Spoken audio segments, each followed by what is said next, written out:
Hi students, welcome to competitive exams material channel అండి CEM. ఈ వీడియోలో మనం Indian economy Telugu bits important బిట్స్ని నేర్చుకుందాం. సో ఈ ఇండియన్ ఎకానమీ అనేది group 1, group 2, group 3, APPSC, TSPSC అన్నిట్లో ఉంటుందండి Indian economy topic. Okay, so అన్ని ఎగ్జామ్స్కి ప్రిపేర్ అయ్యే వాళ్ళందరూ ఈ వీడియో చూడొచ్చు. ఈ వీడియో యూజ్ అవుతుంది. ఫస్ట్, తెలంగాణ రాష్ట్ర ప్రణాళికా బోర్డు చైర్మన్గా ఎవరు వ్యవహరిస్తారు? తెలంగాణ రాష్ట్ర ప్రణాళికా బోర్డు చైర్మన్గా ముఖ్యమంత్రి వ్యవహరిస్తారండి. 1938లో ఏర్పాటు చేసిన జాతీయ ప్రణాళికా కమిటీ అధ్యక్షులు ఎవరు? సో 1938లో ఏర్పాటు చేసిన జాతీయ ప్రణాళికా కమిటీ అధ్యక్షులు నెహ్రూ. నెక్స్ట్, వ్యవసాయ రంగంలోని మిగులు శ్రామశక్తిని పారిశ్రామిక రంగానికి తరలిస్తే 10 ఏళ్లలో జాతీయ ఆదాయం రెట్టింపు అవుతుంది అని పేర్కొన్నవారు ఎవరు? వ్యవసాయ రంగంలోని మిగులు శ్రామిక శక్తిని పారిశ్రామిక రంగానికి తరలిస్తే 10 ఏళ్లలో జాతీయ ఆదాయం రెట్టింపు అవుతుందని పేర్కొన్నవారు విశ్వేశ్వరయ్య అండి. విశ్వేశ్వరయ్య. వ్యవసాయం, గ్రామీణ కుటీర పరిశ్రమలను ప్రోత్సహించడానికి 3,000 కోట్లను కేటాయించాలని శ్రీమన్నారాయణ అగర్వాల్ కింది ఏ ప్రణాళికలో ప్రతిపాదించారు?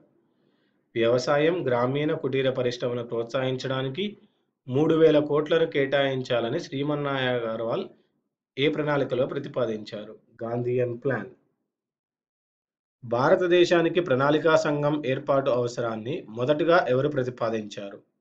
సో భారతదేశానికి ప్రణాళికా సంఘం ఏర్పాటు అవసరాన్ని మొదటగా సుభాష్ చంద్రబోస్ ప్రతిపాదించారండి. బ్రిటిష్ ప్రభుత్వం 1946లో తాత్కాలిక సలహాపూర్వక ప్రణాళికా బోర్డును ఎవరి అధ్యక్షతన ఏర్పాటు చేసింది? సో బ్రిటిష్ ప్రభుత్వం 1946లో తాత్కాలిక సలహాపూర్వక ప్రణాళికా బోర్డును కేసీ నియోగి అధ్యక్షతన ఏర్పాటు చేసింది. కింద పేర్కొన్న ఏ ప్లాన్ పరోక్షంగా పెట్టుబడిదారీ ఆర్థిక వ్యవస్థను ప్రోత్సహించింది? కింద పేర్కొన్న ఏ ప్లాన్ పరోక్షంగా పెట్టుబడిదారీ ఆర్థిక వ్యవస్థను ప్రోత్సహించింది? బాంబే ప్లాన్. 10 ఏళ్ల కాలంలో ప్రణాళికాబద్ధంగా వ్యయం చేస్తే భారత అభివృద్ధి సాధిస్తుందని పేర్కొన్నవారు ఎవరు? 10 ఏళ్ల కాలంలో ప్రణాళికాబద్ధంగా వ్యయం చేస్తే భారత్ అభివృద్ధి సాధిస్తుందని పేర్కొన్నవారు ఎంఎన్ రాయ్. రెండో ప్రపంచ యుద్ధం వల్ల నష్టపోయిన దేశానికి అభివృద్ధి వ్యూహాలను రూపొందించడానికి ప్రణాళికా డిపార్ట్మెంట్ను ఎవరి అధ్యక్షతన ఏర్పాటు చేస్తారు? దలాల్ అధ్యక్షతన అండి. దలాల్. తెలంగాణ రాష్ట్రంలో ప్రణాళికా బోర్డును ఎప్పుడు ఏర్పాటు చేశారు? సో తెలంగాణ రాష్ట్రంలో వచ్చి ప్రణాళికా బోర్డును 2014 డిసెంబర్ 15న ప్రణాళికా బోర్డును ఏర్పాటు చేశారు. సర్వోదయ ప్రణాళికను ప్రతిపాదించింది ఎవరు? సర్వోదయ ప్రణాళికను ప్రతిపాదించింది జయప్రకాష్ నారాయణన్.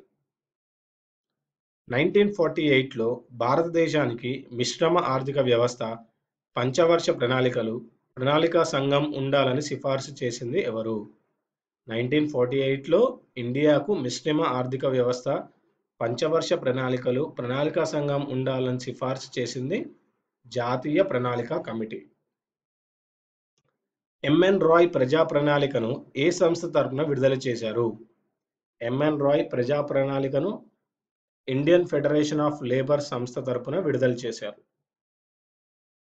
1950 ఫిబ్రవరి 15న ప్రణాళికా సంఘం ఏర్పాటు చేస్తున్నట్టు ప్రకటించిన నాటి ఆర్థిక మంత్రి ఎవరు?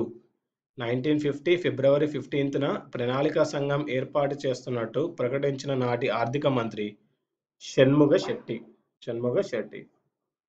బాంబే ప్రణాళికను వ్యతిరేకిస్తూ గాంధేయ ప్రణాళికను ప్రతిపాదించిన వారు ఎవరు?